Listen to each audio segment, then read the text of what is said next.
every single day of your waking life as a leader, you need to improve your emotional intelligence development. Your brain is not logical. You are a whole lot more like Bones than Spock, to use a Star Trek reference. Daniel Goleman, in his book, Emotional Intelligence, talked about the idea, which is championed in brain research, that the amygdala, that's the emotional seat of the brain. That's the one that says, oh, no, he didn't write that to me in capital letters on email, that part of the brain. It is 35 times more powerful than the logical part of your brain, okay? And it will hijack your actions. You can't just hope for a lot of EQ. EQ is not a function of maturity. In fact, I've learned high levels of empathy are a function of immaturity, meaning you still have that childlike habit of catching other people's feelings.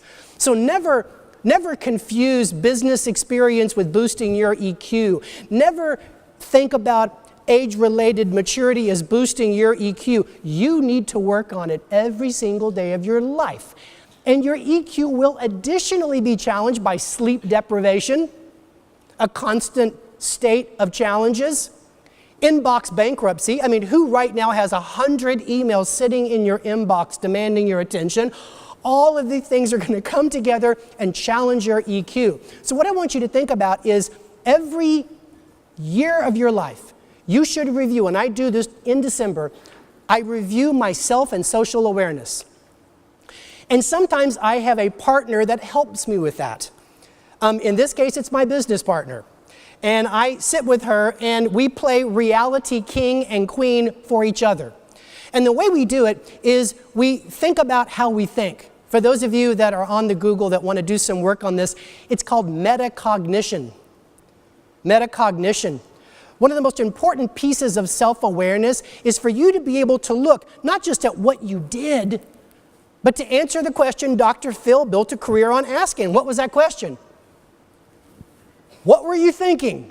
Okay? So if you can look at a situation that went wrong for whatever reason, it could have been a cascading thing that went wrong later. It could have been an immediate thing that went wrong and blew up right in your face. I want you to ask two questions of yourself. What was your thought process in that moment? And more importantly, what was your decision-making process in that moment? Were you thinking short-term? Were you thinking long-term? Were you thinking about your group?